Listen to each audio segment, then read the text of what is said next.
Assalamualaikum warahmatullahi wabarakatuh. Pada kesempatan kali ini aku mau bahas sedikit tentang kejadian beberapa yang lalu. Jadi kalau nggak salah sekitar tanggal 4 Juli atau 5 Juli itu ditemukan seorang pendaki yang meninggal di Gunung Lawu. Nah, pada kesempatan ini aku mau bahas tentang kemungkinan yang terjadi kepada pendaki ini, kenapa bisa meninggal gitu. Nah, jadi kronologinya adalah ketika itu mereka mendaki 6 orang, 5 orang cowok, 1 orang cewek.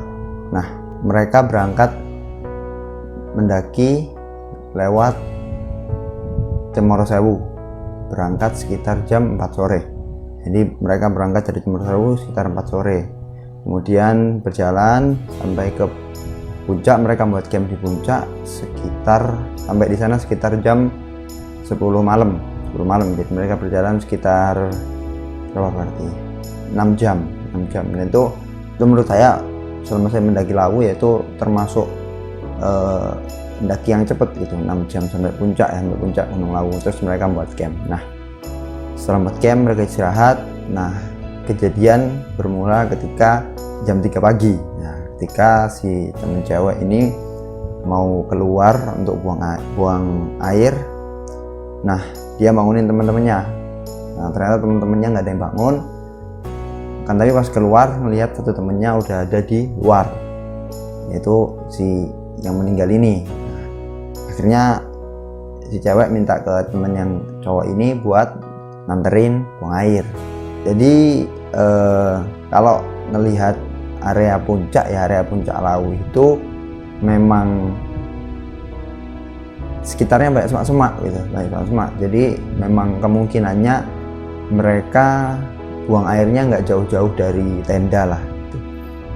Nah, setelah buang air setelah 5 menit, nah si cewek ini kan kembali tuh. Nah, tapi dia nggak ngelihat cowok tadi di tempat ketika menunggu tadi gitu. Jadi si cewek nggak nemuin. Nah, dia berpikir bahwa si cowok ini balik ke tenda. Nah, kan tetapi ketika esok harinya, ketika semuanya bangun, nah mereka nggak menemukan si cowok ini tadi gitu, yang nemenin cewek buang air. Nah, setelah itu mereka mencari temennya ini di area puncak, terus di area Argo Dalem, di Wayem, sampai ke Pasar Dieng. Jadi sampai jauh banget. Pasar Dieng kan ke arah Candi Ceto ya, Lawu via Candi Ceto. Nah, akhirnya mereka jam 1 siang karena nggak ketemu memutuskan untuk turun sambil tetap bertanya-tanya ke pendaki yang naik gitu kan. Nah, setelah sampai bawah mereka mengabari base camp kalau temennya hilang. Akhirnya tim SAR nyari. Nah, akhirnya ditemukan, si korban ini ditemukan dalam kondisi meninggal dan posisinya berada di dekat Geger Boyo. Geger Boyo itu kalau dilihat dari atas itu area yang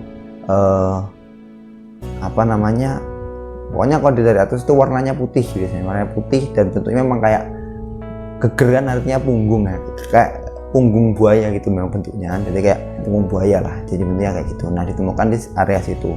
Jadi setelah itu ditemukan juga kondisi si pendaki ini dalam kondisi nggak pakai baju. Ditemukan juga di dekatnya itu sekitar 300 meter baju sama hoodie-nya gitu. Nah, tuh, jadi setelah ditemukan kondisinya seperti itu, telanjang dada dan sudah meninggal. Nah, itu kronologinya. Nah, kalau dari yang tak asumsikan itu, jadi pertama bahwa kemungkinan besar memang pendaki ini hipotermia gitu.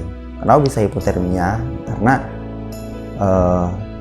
hipotermia ini kan punya tingkatan ringan, sedang, berat. Nah, asumsiku, nah ini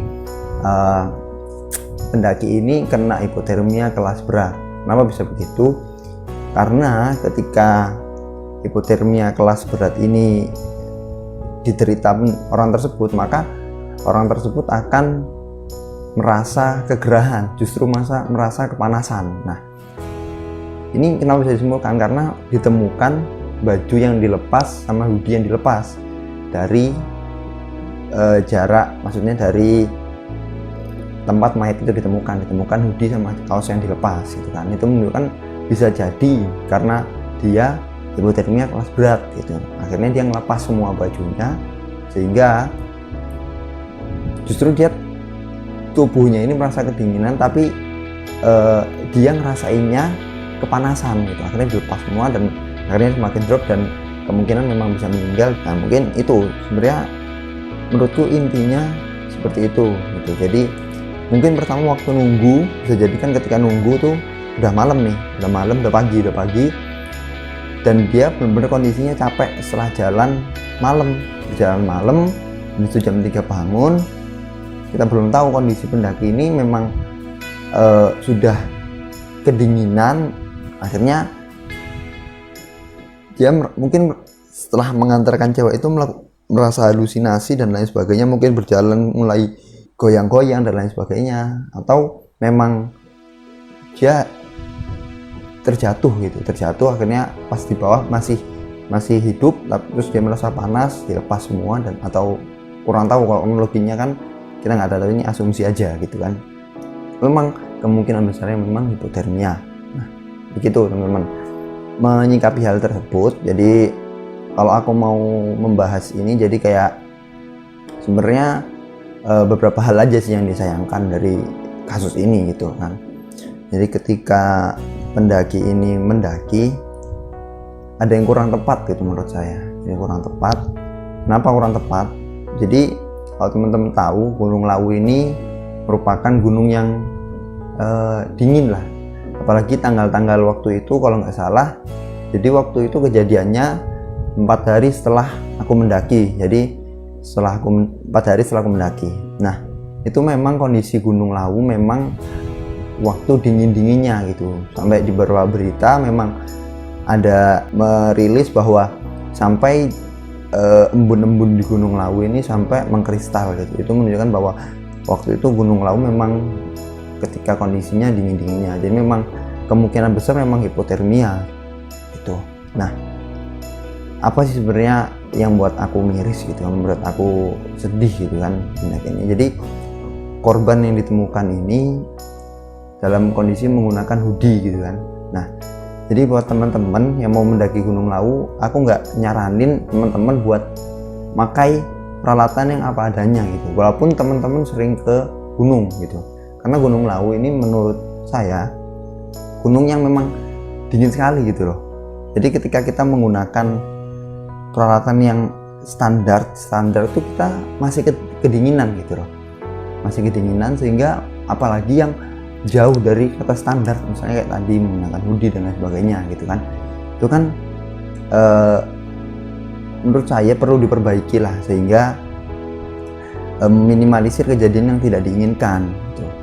Nah, kemudian yang kedua, ketika teman-teman merasa hipotermia, teman-teman seharusnya justru pertama menyampaikan ke teman-teman yang lain ketika sudah merasa ada gejala hipotermia gitu kan, biar teman-teman yang lain juga tahu bahwa kondisi kita itu nggak fit gitu loh. Jadi kalau misalnya teman-teman dalam kondisi nggak fit, sampaikan ke teman-teman yang lain biar semuanya tahu gitu loh.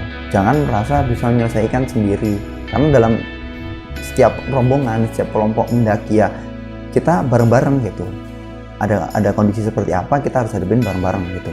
Jadi harus disampaikan ke teman-teman yang lain biar nggak kejadian bahwa miskom dan lain sebagainya terjadi gitu. Nah, yang ketiga adalah ketika kita tidur. Jadi intinya ketika kita tidur jangan sampai kita masih menggunakan pakaian yang masih basah gitu. Intinya itu. Jadi menghindari hipotermia ini salah satunya seperti itu. Jadi kita nggak tidur dalam kondisi baju kita basah, jaket kita basah gitu. Sebisa mungkin kita mengeringkan atau menggantilah dengan pakaian yang baru yang lebih hangat gitu. Kemudian jangan lupa tetap makan, walaupun kita merasa nggak mood makan, nggak pengen makan, tetap usahakan teman-teman makan ketika mendaki itu, karena ya mau dapat energi dari mana lagi selain makan, ya kan gitu. Karena aku pernah nemuin memang penyebab hipotermia ini memang dia nggak makan sama sekali, akhirnya paginya dia nggak punya energi dan jadi lemas banget. Jadi mungkin itu aja sih. Jadi intinya aku ngingetin bahwa ketika mendaki ya kita nggak asal mendaki aja gitu, ada beberapa aspek yang harus diperhitungkan gitu. Pertama tadi peralatan yang benar-benar memenuhi standar, kemudian berkomunikasi dengan rekan-rekan yang lain sehingga ketika ada kondisi sehingga meminimalisir kondisi-kondisi tidak diinginkan gitu. Yang ketiga, kita harus tidur dalam kondisi nyaman dan aman gitu. Aman dan nyaman maksudnya seperti tadi, kondisi badan nggak basah, pakaian aman, kering dan lain sebagainya, sehingga kita tidur dengan nyaman. Dan makan malam, makan inilah memberi asupan ke tubuh kita. Apalagi setelah jalan terus kan udah habis energinya, masa malam kita nggak makan juga, waktu ngecamp juga nggak makan. Nah itu kan justru bisa memberikan kemungkinan terjadi hipotermia. Jadi gitu. Nah jadi gitu teman-teman, intinya aku cuma mau sharing aja. Dan ini karena asumsi hipotermia, jadi saranku juga yang menghindari hipotermia tadi gitu. Bukan maksud untuk menjudge si korban dan lain sebagainya. Saya harap si korban diberikan tempat yang terbaik di sana dan keluarga dan semua kerabatnya bisa menerima dengan ikhlas bahwa memang manusia pada akhirnya juga akan kembali ke pemiliknya. Itu teman-teman, terima kasih yang sudah menonton. Jika ada kritik atau saran bisa langsung di komen atau di DM Instagram atau di DM Twitter atau di Facebook, silahkan, atau di email boleh. Nah mungkin saya masih banyak kurang karena saya memang belum banyak ilmu di sini, cuman ini berdasarkan pengalaman dan analisa pribadi saya. Jadi kalau ada salah itu pasti masih mungkin salah gitu. Terima kasih buat teman-teman. Wassalamualaikum warahmatullahi wabarakatuh.